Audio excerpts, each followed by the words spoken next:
l'Organisation de la paix, promeut également has une also approche promoted a transversale cross-cutting alliant approach, sécurité, bringing développement together et défense des security, droits de l'homme. development, and human rights Monsieur le Président, defense. les intervenants ont souligné President, les efforts que speakers doit have stressed intensifier the l'ensemble efforts du that need système de to be l'ONU et buttressed by des the entire UN organisations system, as well régionales as regional pour prévenir les organizations, in order to conflits et prevent construire un conflict environnement and de to paix et de build développement and create an durable. environment for La peace and France sustainable development. défend un agenda France multilatéral defends ambitieux, an tout à la ambitious, fois pour bold la paix, multilateral la prospérité agenda des peuples for et de la peace and planète. prosperity Nous of sommes peoples and the engagés dans la planet. mise en We œuvre are de l'agenda committed to the 2030 implementation of Agenda et de ses objectifs de 2030, développement as well as durable. the sustainable L'organisation de development la troisième goals. The conférence des organization of Nations the Unies sur third l'océan à conference on Nice en oceans est in l'exemple Nice le plus récent. was the Et most cette recent ambition, nous example la of this. And porterons this dans quelques ambition jours à Séville, will be dans seen quelques in a mois à few days Doha, in puis à Seville, in a few Belém et months lors des in prochaines Doha and interventions Belém, and internationales. other Nous international mobiliserons au plus haut fora niveau where la we will mobilize communauté du the pacte community pour la at the highest level, prospérité des peuples the et de la coalition planète, of the pour pact qu'aucun for the pays n'ait prosperity à of the peoples of choisir the planet, for entre no lutte country contre to la have to pauvreté be faced with the et choice between préservation de la combating planète. poverty and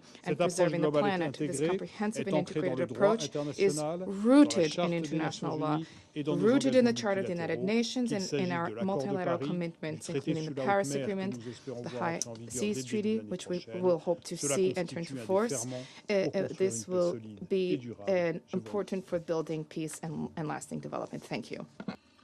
I thank the representative of France for the statement. I now give the floor to the representative of Denmark. Thank you, Mr. President. And let me begin also by thanking Guyana and you, Foreign Minister Todd, for convening today's debate on this critical topic and for your efforts to bring peace, security, and development nexus to the forefront of our work. Let me also thank the Secretary General and the distinguished briefers for their interventions. Mr. President, 80 years since the founding of this organization, our world is in a state of disarray. Violent conflicts are raging, and the ideals upon which the UN was founded are strained on a near daily basis. In this context, today's debate is a welcome reminder of the need for the international community, including this Council, to refocus our attention, to place conflict prevention and sustainable development at the heart of our policies. Allow me to make 3 points. First, around this table, we are frequently reminded of the immediate consequences of war. Yet, each conflict also leaves a lasting legacy of inequality, injustice, and impoverished communities. This Council needs to place these people at the heart of our discussions. Often these are young people. They're the ones bearing the brunt of these interconnected crises and the generational consequences of conflict, inequalities, and climate change.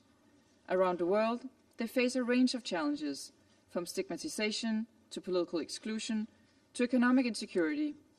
But young people are not problems to be solved. They're peace builders, educators, and leaders. Investing in their rights and opportunities today will empower them to lead the peace they will ultimately inherit tomorrow.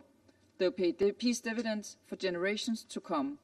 This is not an add-on, but our mandate at its core. Second, Mr. President, if we treat conflict as an event, we'll always arrive too late. Conflict prevention must become an integrated part of this Council's work. This makes sense politically, morally, and financially. Prevention saves both lives and money. The longer we take to invest in prevention, the more complex challenges grow, the deeper inequalities cut, and the more likely violence is to arise.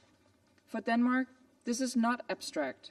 Human rights, youth empowerment, and gender equality are goals in their own rights, but they are also political imperatives for sustainable peace and development. For more than 4 decades, we have upheld our ODA commitment of 0.7% of GNI. We continue to dedicate part of that to peace and stabilization. We do so in the firm belief that peace and sustainable development are closely linked. We'll continue our strong commitment to all 3 pillars of the UN system: peace and security, development, and human rights. Mr. President, my 3rd point. We already have the tools at our disposal. We have the agendas and the frameworks to guide our actions. What is needed now is to adapt them to today's complex realities. For example, we recognize the Peacebuilding Commission as a critical platform to support national peacebuilding priorities, spot emerging risks, and early warning signs. The ongoing review of the UN peacebuilding architecture is a chance to refocus our efforts towards exclusive local impact and nationally led prevention. It is a chance to mobilize the full force of the UN system and beyond. In addition, the review of all forms of peace operations represent an opportunity to adapt this indispensable tool to ever-changing realities on the ground. Also, the 25th anniversary of the Women, Peace and Security Agenda and the 10th anniversary of the Youth, Peace and Security Agenda are important occasions to recommit to shifting power for peace. Finally, we need to expand our joint efforts with regional organizations and financial institutions. They're critical partners of countries in their efforts to sustain peace. They're also critical partners of this Council. Mr. President, in closing, just as conflict starts well before the pulling of a trigger, peace does not end with the signing of a deal.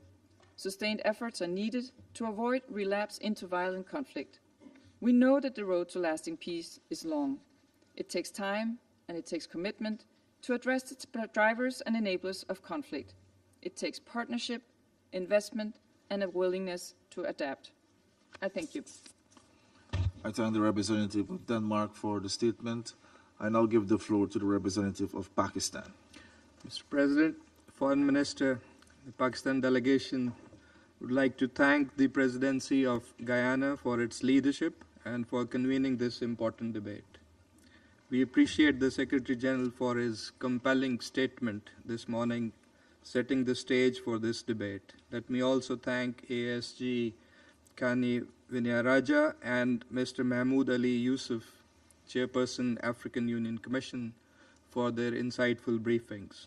The theme before us today captures a fundamental truth. Poverty, development, and peace are inextricably linked. The eradication of poverty remains one of the biggest global challenges and a prerequisite for sustainable development. Without development, peace cannot endure. And without peace, development cannot take root. And we must not forget the crucial third pillar, human rights. As former UN Secretary General Kofi Annan aptly said, we will not enjoy development without security. We will not enjoy security without development, and neither without respect for human rights.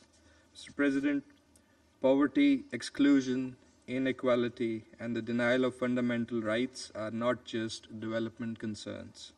They are among the deep-rooted structural causes of conflict. Without addressing these underlying drivers, peace efforts will remain incomplete, fragile, and short-lived. The world today is witnessing growing insecurity, deepening inequalities, and reversals in achieving the Sustainable Development Goals. The burden of these challenges falls disproportionately on the Global South. Rising debt, climate stress, hunger, and deprivation continue to fuel instability in many parts of the world. The Security Council has long acknowledged the peace-development nexus. It must continue to ensure that this understanding is integrated more fully into its work, and we need to operationalize this principle in practice. I would like to offer 4 points in this regard. First, the Council must address structural injustices that perpetuate conflict, including unresolved and long-running situations of foreign occupation, systemic discrimination, and the denial of right to self-determination. A principled and consistent application of international law, the UN Charter, and relevant Security Council resolutions is essential to peace, justice, and stability. Second, sustaining peace requires more than military responses. It demands a comprehensive, system-wide approach throughout the peace continuum. We must enhance the Council's role in conflict prevention by strengthening preventive diplomacy and promoting the peaceful settlement of disputes. And our response to intrastate situations or complex crises should continue to embed development considerations into peacekeeping and peace-building efforts. This requires stronger collaboration with the ECOSOC, the Peace-Building Commission, and the UN development actors in design and implementation of mandates. The ongoing peace-building architecture review is a vital opportunity in this regard. Third, responses must be tailored to specific contexts.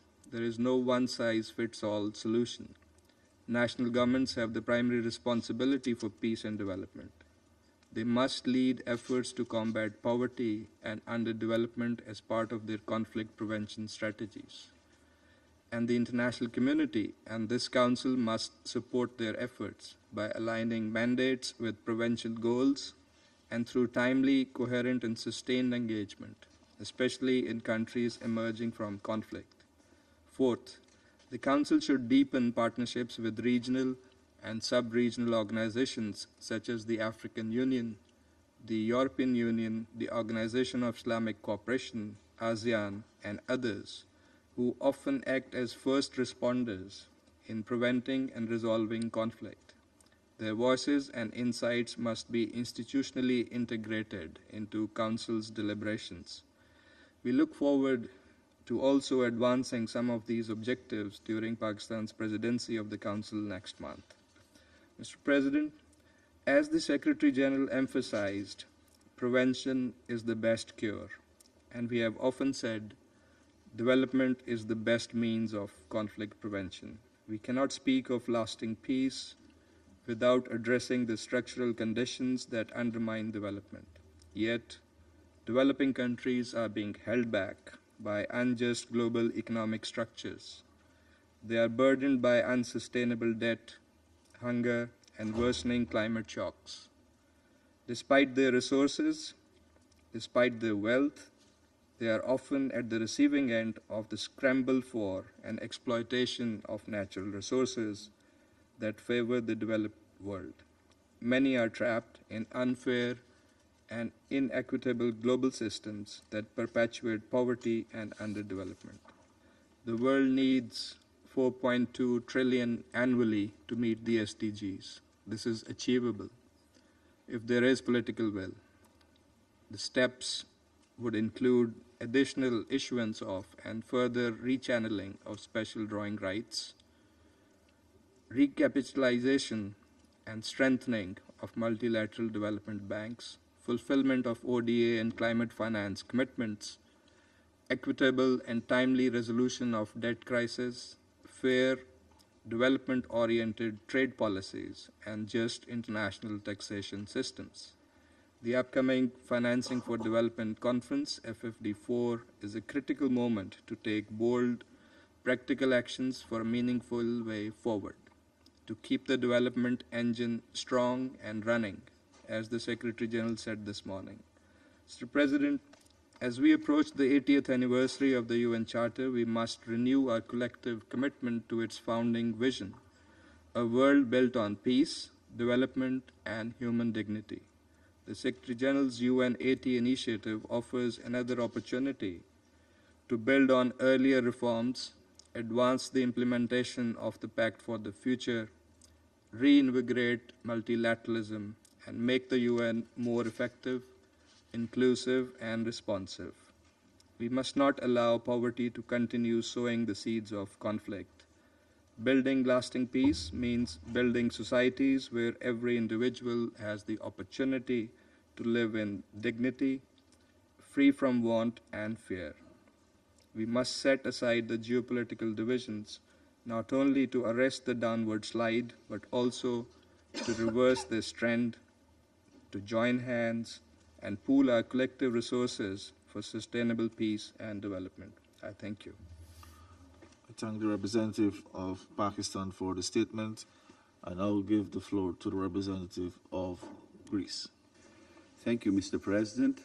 At the outset, allow me to commend the Cooperative Republic of Guyana and Your Excellency, Mr. Foreign Minister, for convening this timely and highly relevant debate.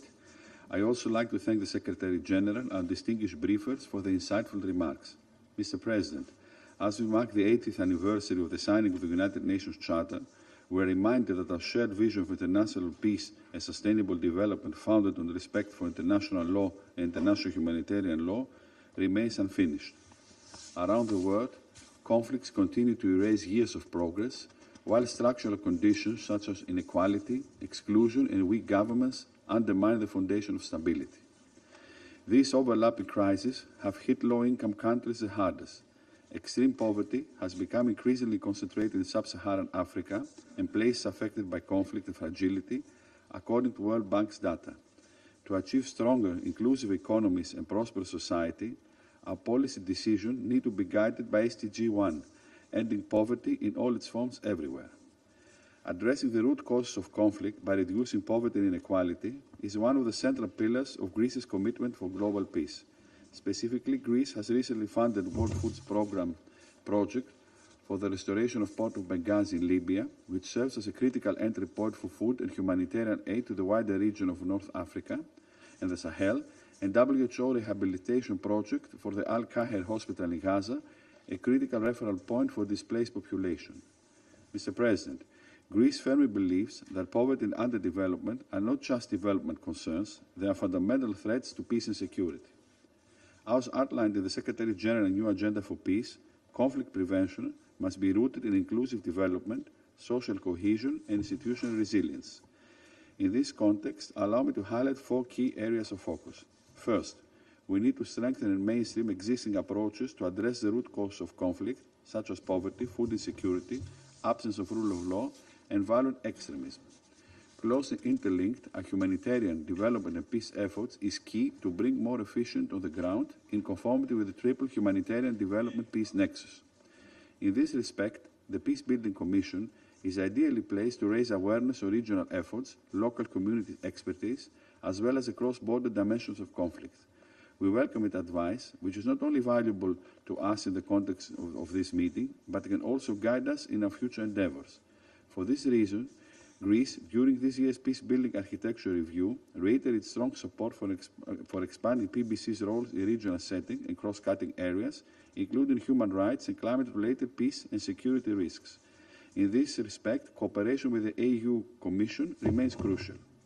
Second, peace must be inclusive to be durable, in line with SDG 16 and conflict and corruption. Greece champions participatory and representative governance at all levels. The full and meaningful participation of women, youth, and marginalized communities is indispensable for creating resilient institutions and achieving long-term development goals. Third, we call for greater investment in conflict prevention and peace building. We strongly encourage all member states to agree on raising assessed contribution to meet conflict-affected countries, rising the requirements for support for the Peace Building Fund. Additionally, formalizing PBC relationship with international financial institutions and regional development banks, and strengthening its cooperation with ECOSOC can better operationalize its development impact on the ground.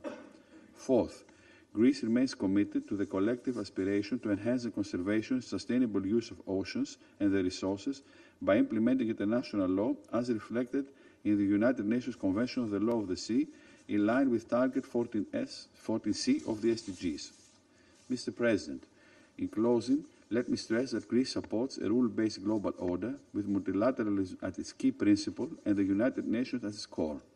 We remain committed to multilateralism and to a UN system that is more responsive, inclusive, and aligned with the real needs of those most at risk. Let us seize this milestone year, UN 80, as a moment to recommit to a vision of peace anchored in dignity, equity, and opportunity for all. I thank you. I thank the representative of Greece for the statement. I now give the floor to the representative of the Russian Federation. Господин председатель, Mr. President, уважаемый господин министр, Mr. Minister, приветствуем вас. we welcome you as President of the Security Council. Гаянское The председательство Guianan предложило обсудить presidency сегодня proposed a сложный, discussion today of a весьма complicated неудобный для многих and a вопрос highly Совета inconvenient Безопасности. matter for many at the UN Security Связь Council, бедности и that is the link between poverty and conflicts. Благодарим We генерального thank the секретаря UN ООН за Secretary его General брифинг, for his а briefing, также as помощнику well генерального as the секретаря Assistant Secretary General, Мараджу и председателю Юсуфу за Madam их брифинг. Maraja, and Mr. Yusuf for their briefings. Господин председатель, как и во Mr. многих President, других as is схожих the case случаях, in когда в many other Совете similar поднимаются situations when the непрофильные Council для него raises matters вопросы peripheral to увязки its с миром и mandate безопасностью, to the maintenance of И когда international peace and очевидно security, and отсутствует when there's a консенсус, clear lack of подтверждением consensus, чему стала and this has been ситуация с confirmed инициативой by the согласовать situation with the продукт initiative to Совета. reach agreement on a Council Мы product, все же готовы we внести свой nevertheless вклад в stand дискуссию. ready to contribute to the discussion. Однако самое However, сложное the найти greatest согласие challenge относительно is to find первопричин consensus обсуждаемых regarding кризисов. the root causes of the challenges under discussion. The issue of countering poverty without being fused with human rights, gender, democracy, and climate change-related challenges, this is an issue which remains a priority task for the socioeconomic pillar of the United Nations, the top priority under the 2030 Sustainable Development Agenda. According to paragraph 35 of this agenda, peace and security will be at risk where poverty is not surmounted and sustainable development has not taken root. At the same time, acute poverty as a factor which creates fertile ground for the outbreak of new hotbeds of tension, this is neither the sole nor even the main reason here. It is evident to all that there are countries on the map with low development levels who are not mired in the quagmire of conflict.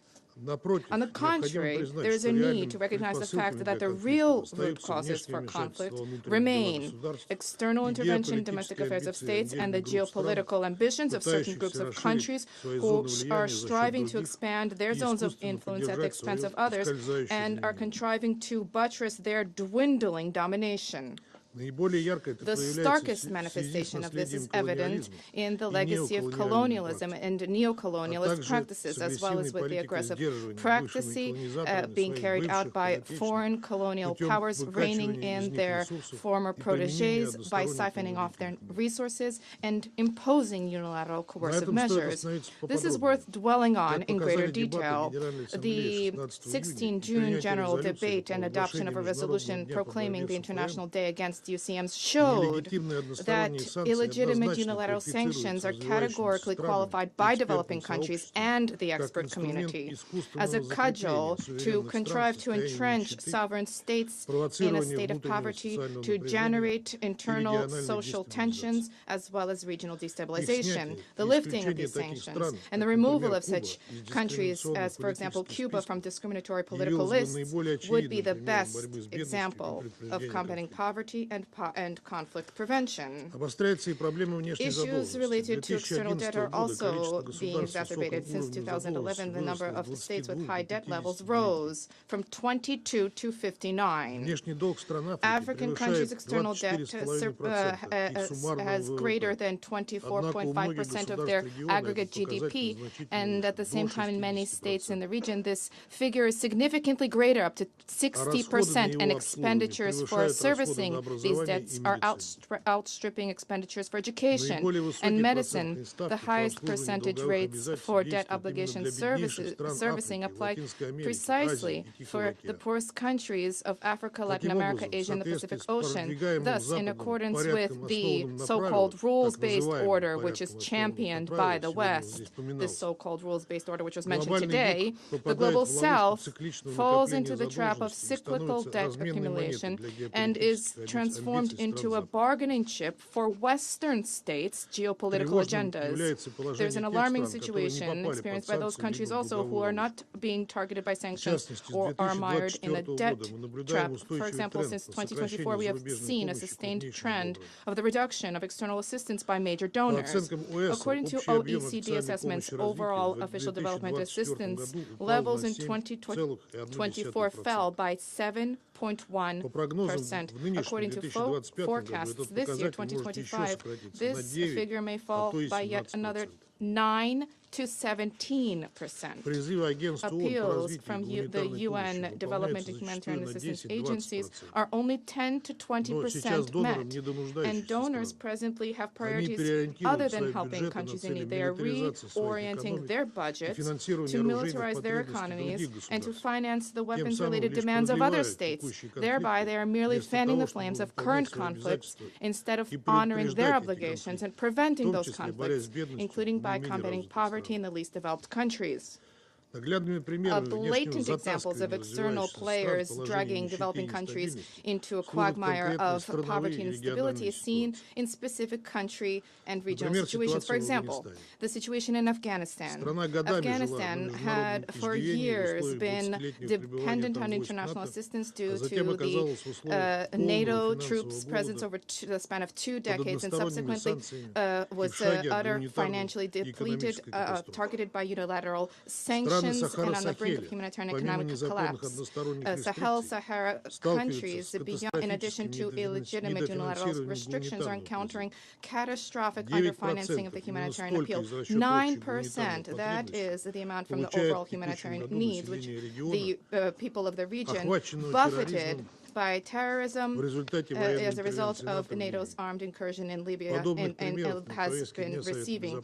The Council's agenda is replete with such examples. To conclude, we once again wish to draw the Council members' attention to the fact that it would be more advisable to consider questions. The body that holds a unique position at the intersection of peace and development issues, the PBC, also is positioned to contribute to enhancement of coordination of efforts where the voices of host state governments are given pride of place. At the same time, we believe that in order to implement Agenda 2030, there's a need to revert back to dialogue among states based on sovereign equality of all of the members of the international community and their right to choose their economic models, as well as in accordance with the principle of indivisibility of security. The fight against poverty needs to remain the leading, unchanged priority for our collective action. Success will be determined by whether we are capable to usher in a transition away from past colonialist practices towards a future of mutually respectful relations. Thank you. I thank the representative of the Russian Federation for the statement. I now give the floor to the representative of Panama. Muchas gracias, señor Thank you presidente. very much, Mr. President. Panama agradece a Panama would Guyana like to thank Guyana convocar for este debate convening this abierto open debate, sobre un tema de which honda addresses a complejidad, complex pero and también de profound issue, urgente vigencia but internacional. one which is of great Damos la international bienvenida relevance. a su We excelencia, also el señor welcome His Hugh Excellency Hilton Hugh Hilton Ministro de Todd, Relaciones Minister Exteriores de of la Foreign República Affairs of the Federativa de Cooperative Guyana. Republic of Guyana. Asimismo, saludamos la valiosa Also, we would participación like to acknowledge del the señor valuable Antonio contribution Guterres, of Mr. Secretario Antonio General de las Guterres, Naciones Secretary Unidas, General of the United de la Nations, señora Madam Kani Kani Wignaraja, Wignaraja, Assistant Secretary General and Regional Director for Asia and the Asia y el Pacific, Pacífico, así como el representante de la and Unión the Africana, representative of the señor African Mohamed Ali Union, Yusuf. Mr. Mohamed Ali Yusuf. Señor presidente, vivimos en un Mr. mundo President, we live donde, in a como world reafirmó where, la gran mayoría de as los was Estados reaffirmed miembros by en the el vast Pacto para el majority Futuro, of member states in la the Pact paz, for the Future, la seguridad where peace, internacional, international el security, desarrollo sostenible sustainable y los development, derechos humanos and human rights están are indisolublemente inextricably linked. interrelacionados. Para Panamá, el conflicto y For sus Panama, manifestaciones conflict and violentas its agravan most de manera direct directa la manifestations of pobreza violence y los undoubtedly desafíos worsen del desarrollo poverty and the sostenible. challenges to Pero sustainable también development. reconocemos But que we condiciones also recognize estructurales that como la structural desigualdad conditions persistente, such los as legados coloniales, inequality, las colonial injerencias legacy, externas external pueden sembrar interference un terreno can fértil para la provide fertile inestabilidad, ground for aún sin instability constituir causas directas de without conflicto. being direct causes of En este conflict. sentido, In this es regard, esencial it's destacar essential that we que highlight más que la pobreza that en more sí than misma, poverty in es la itself, fragilidad it's the institucional la institutional que frecuentemente weakness which transforma very las often tensiones makes sociales en social violencia tensions organizada. become organized Estados con violence. capacidades institucionales erosionadas, States where donde la justicia, la institutions seguridad are challenges, y los where servicios justice, básicos security, and basic son services inaccesibles are o desiguales, inaccessible or se vuelven unequal, especialmente vulnerables are a particularly ciclos de violencia vulnerable y to conflicto. cycles of violence and conflict. Lamentablemente, esta Unfortunately, realidad se this observa con reality claridad can be seen en el clearly caso de nuestro hermano in the país, case of Haití. our brotherly nation Hoy of Haiti. enfrenta una crisis Today, it's multidimensional facing a que multidimensional trasciende lo crisis humanitario. that goes beyond the Más del humanitarian issues. 85% More de than su capital 85% está of bajo its control capital de grupos is armados. under the Los control of homicidios, armed los abusos gangs. sexuales y las Murders, violencias sexual sistemáticas a violence, los and derechos systematic humanos se han violations of human multiplicado rights have y increased, 1.3 and millones de 1.3 personas million se people encuentran are desplazadas internally internamente. displaced. A estos datos se suma la To this fragilidad data, we del have aparato to add estatal, the lo weak cual ha permitido government que el miedo that's y made la it possible exclusión for fear and sean exclusion to instrumentalizados have por become actores instrumentalized by para violent reclutar actors in order forzosamente to a forcefully niños, niñas recruit y jóvenes. children and young No se people. trata únicamente de pobreza. It's not just an Se issue trata de un of poverty, colapso del it's a contrato social. collapse of the social Se contract. advierten situaciones similares We are en seeing el Sahel, similar el situations Cuerno in de the África, Sahel, Asia Central y muchas otras Central Africa and very many other regions where things like climate change, food insecurity, restrictions on the rights of women, ethnic discrimination, amongst other things, are leading to conditions of instability, and those effects directly affect the civilian population.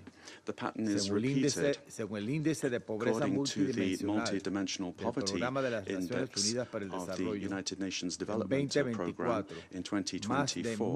More than 1.1 billion people are living in acute poverty, and almost half of them, in almost half of those cases, these are conflict situations. Additionally,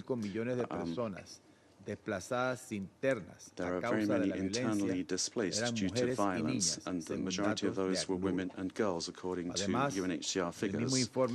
And the same report says that 455 million people living in poverty are specifically in conflict contexts.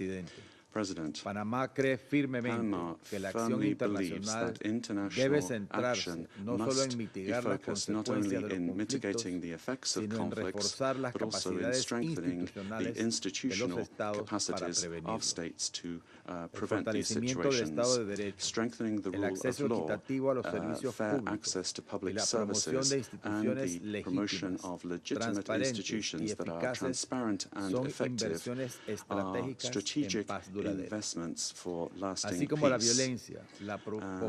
Just as violence, poverty, and social fragmentation tend to feed into each other, the Sustainable Development Goals show that improvements in education, health, employment, and governance can generate a positive impact, strengthening social cohesion and preventing a resurgence of tensions. President, in this global challenging environment, Panama stresses the need for this Council to broaden its view and not just look at immediate security situations. We need to recognize that current situations are complex, interdependent, and multidimensional. Responding to those with a comprehensive vision that includes strengthening institutions will mean that we will be better prepared to build genuine and sustainable peace. Thank you very much. I thank the representative of Panama for the statement. I now give the floor to the representative of Slovenia. Thank you, President, and thank you to the Guyanese presidency for